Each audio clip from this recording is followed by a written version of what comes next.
तेरी शरण लाला तेरी शरण मैं तो तेरी शरण लाला तेरी शरण गिरिराज धरण हमको तेरी शरण गिरिराज धरण हमको तेरी शरण गिरिराज धरण हमको तेरी शरण गिरिराज धरण हम तो तेरी शरण।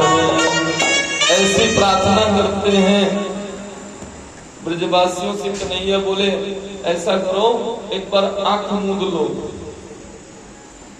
पूरे ब्रजवासी ना आंख मूंद लिए। आंख मूंदे ना भगवान ने क्या किया?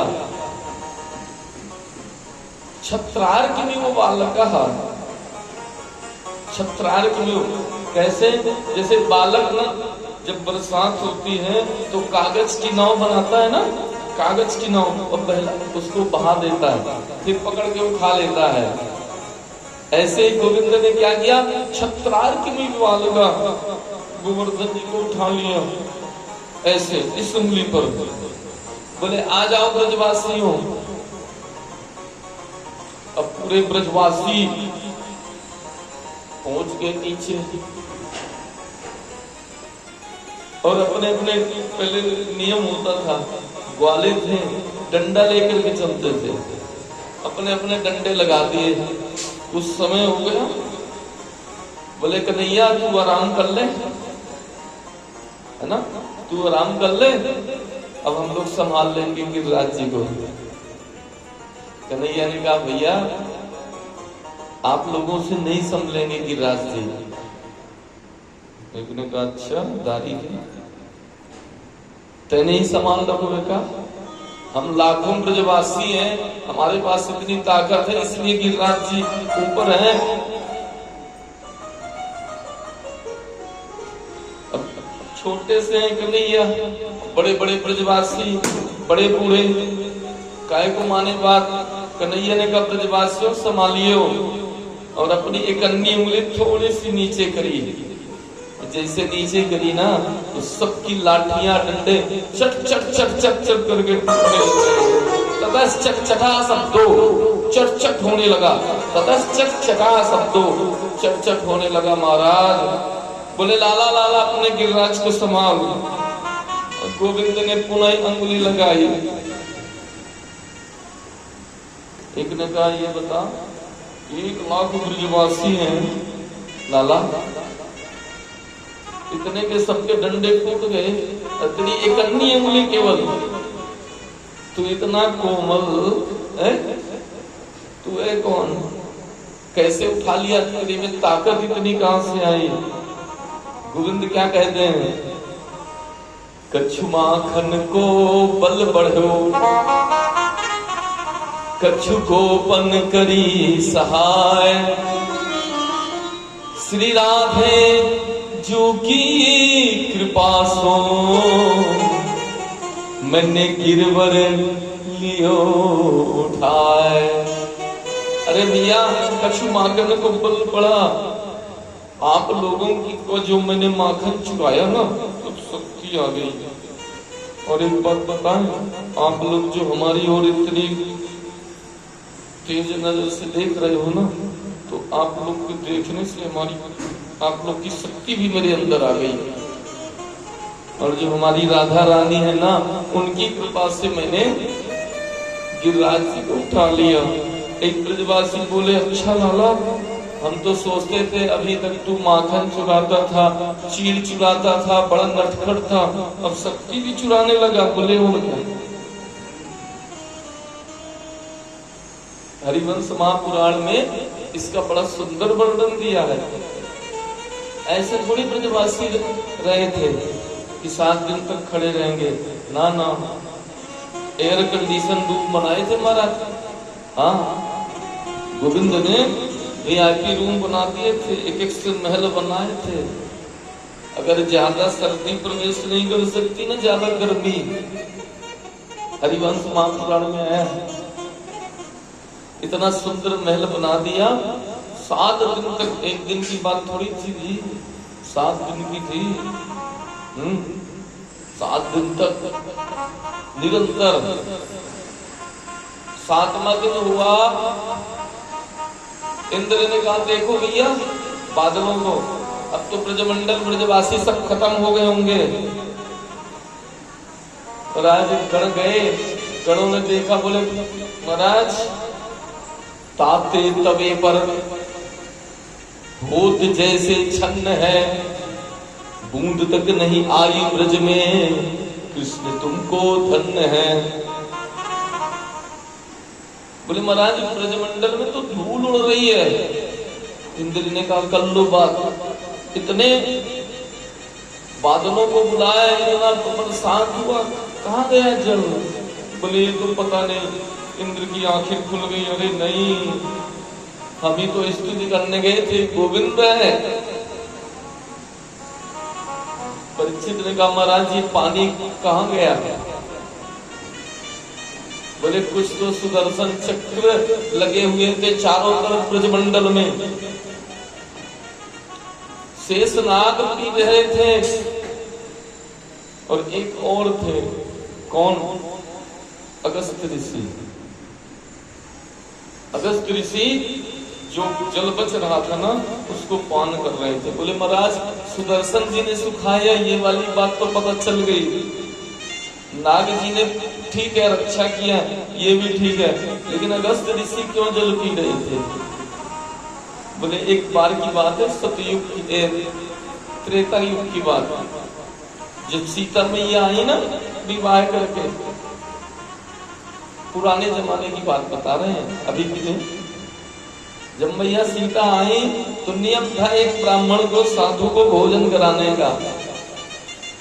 प्रशांत जी, एक ब्राह्मण को भोजन खिलाने का नियम था, जब ही कोई प्रसाद पाता था। तो नित्य एक कोई ना कोई साधु संत आते, माता सीता बना कर रखे। माता सीता ने कहा प्रभु राम जी से, मेरे को आनंद नहीं आ रहा, कोई थोड़ा अच्छा ब्राह्मण लाओ ना खाने वाला। राम जी ने कहा देवी जैसा चल रहा है, ब्राह्मण को ज्यादा छीनते नहीं है, जैसा चल रहा है चलने दो। बोले ना प्रभु कोई खाने वाला लाइए। अब सीता जी ने जिद कर ली,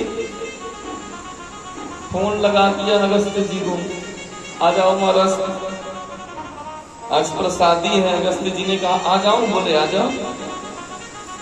अगस्त जी आ गए, अच्छे लंबे चौड़े महाराज। मैया सीता ने देखा हाँ आज कोई संत आए हैं खाने वाले, बना लिया। एक थाल लगाई महाराज, बड़ी थाल लगाई आज मैया ने। हाँ थाल लगा के रख दिया। ऐसे हम परसों किसी के यहाँ गए थे भोजन करने, तब 2 रोटी खाने वाली, वो माता जी खिलाने वाली। बोले महाराज खाते ही नहीं। हमने कहा छेड़ो नहीं, जितना खा रहे हैं चलने दो। हाँ अब अगस्त ऋषि ने देखा सूंघूं की क्या करूं, एक साथ सब मिलाया, पूरी सब्जी खीर जितना था ना, हलवा सब एक साथ मिलाया, चट्ट कर गए। मैया सीता ने देखा बड़ी खुश हो गई। हाँ ऐसे नहीं, एक दिन तो पूरा निरंतर बिना स्टाफ के चलता रहा भोजन जी, ऐसे थोड़ी। अब सीता मैया थोड़ा थकने लग गई तो हनुमान जी को बुला लिया। हनुमान जी लग गए महाराज आटा लगाने में, पूड़ियां बन रही हैं चकाचक, अगस्त ऋषि खा रहे हैं। ये वही अगस्त ऋषि हैं जो एक ही चुल्लू में समुद्र पी गए। अगस्त ऋषि खाते जा रहे हैं। गणेश जी को बुलाया महाराज, गणेश जी को बुला लिया, रिद्धि सिद्धि को बुला लिया, चकाचक का भोजन चल रहे हैं। 7 दिन तक हो गया, 7 दिन तक एक दिन नहीं, 7 दिन तक मैया सीता की हालत खराब हो गई। गणेश जी, हनुमान जी, रिद्धि सिद्धि सब थक गए, इतना भोजन किया। दौड़ी दौड़ी गई मैया सीता राम जी के पास, हालत खराब हो गई, कैसे उस ब्राह्मण बुला दिए महाराज। बोले हो गई श्रद्धा पूरी? बोले हाँ। मैया आई अगस्त जी के पास, महाराज जल ग्रहण कर लो। बोले जब आधा हो जाएगा ना, जब आधा भोजन हो जाएगा, जब जल ग्रहण हम करते हैं। सीता जी की हालत खराब, बोले 7 दिन हो गए अभी आधा नहीं हुआ। राम जी से फिर कहा महाराज, राम जी आए, प्रभु अगस्त जी ने कहा चलो पानी पिला दो। राम जी तो जानते थे, बोले इस युग में क्षमता नहीं है, सरयू जी सूख जाएंगे महाराज, आप तो तपस्वी हैं, इस युग में भोजन करा दिया है, अगले युग में जलपान कराएंगे। वही अगस्त ऋषि आज आवाहन कर दिया, आ जाओ महाराज, और अगस्त ऋषि पान कर रहे हैं, इतना जल। इंद्र को पता चल गया कि ये तो हमारे भगवान हैं। सुरभि गैया को आगे किया। हाँ पता है ना भगवान कौन है? गोपाल हैं जो गायों की रक्षा करते। सुरभि गाय ने, धेनु गाय ने भगवान का अभिषेक किया, प्रार्थना करी। इंद्र ने प्रार्थना करी, विशुद्ध सत्वम तब धाम शांतम तपोमयम ध्वस्त रजस्तमस्कम मायामयोयम गुण संप्रवाहो न विद्यते ते ग्रहणानुबंधः पिता गुरुस्त्वं जगतामधीशो। हे प्रभु, इस संसार में माता पिता आप हैं। विशुद्ध सत्वम तम धाम शांतम, आप विशुद्ध हैं, आपका धाम शांत है। हे प्रभु गलती हो गई, कल बताए थे ना, 40 श्लोकों से ब्रह्मा जी ने स्तुति करी, ब्रह्मा जी को माफ नहीं किया बिल्कुल भी।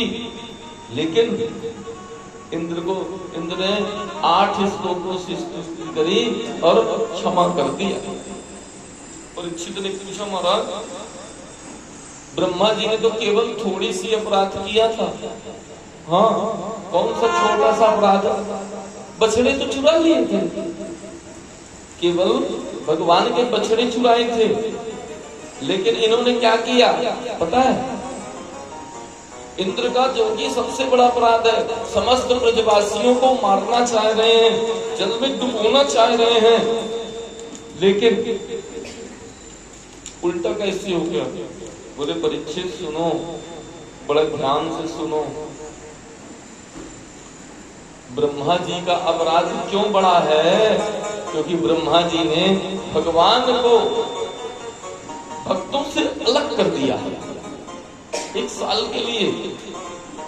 भगवान कभी भी अपने भक्त से अलग नहीं होना चाहते। हालांकि अपराध इंद्र का ज्यादा है, लेकिन इंद्र के अपराध में भी एक बहुत बड़ी विशेषता है कि ब्रजमंडल के 84 कोष के जितने भी भक्त हैं, सबको भगवान के पास ला करके रख दिया। इसलिए भगवान ने इंद्र को क्षमा कर दिया और उनको, ब्रह्मा जी को क्षमा नहीं किया। आज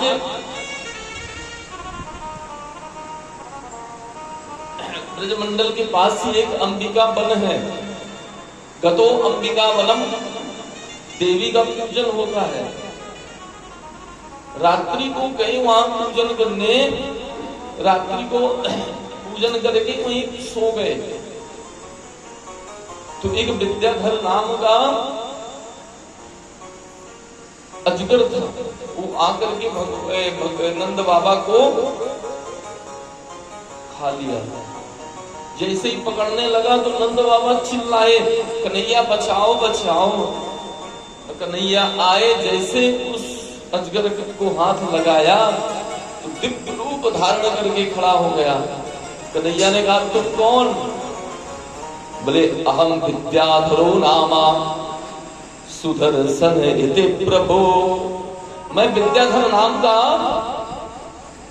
गंधर्व था। तो कन्हैया ने कहा तुम्हारी स्थिति ऐसे कैसे हो गई?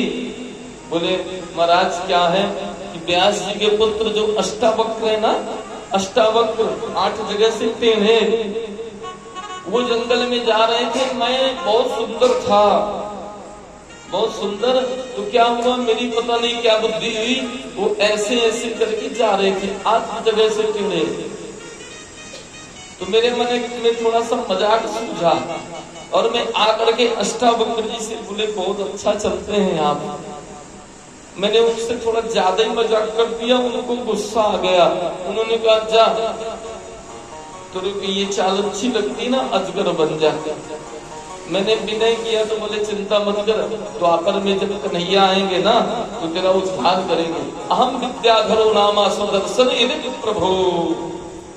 मैं विद्याधर नाम का सुदर्शन था, इसलिए मुझे आज उनका उद्धार किया। नंद बाबा से ब्रजवासियों ने कहा, बड़ी बड़ी टोली हो जाती है ना, बड़ों की अलग टोली, ग्वालों की अलग। नंद बाबा से ने कहा, नंद बाबा हमें तो ऐसा लगता है तुम्हारा छोरा है ना, छोरा ये भगवान है। बोले देखो भैया भगवान है कि पता नहीं मुझे, लेकिन जब गर्गाचार्य जी काम करने आए थे ना तो वो बहुत कुछ बता रहे थे, लेकिन भगवान क्या करते पता है, बार बार माया ऐसी कर देते कि ब्रजवासी भूल जाते। छोटे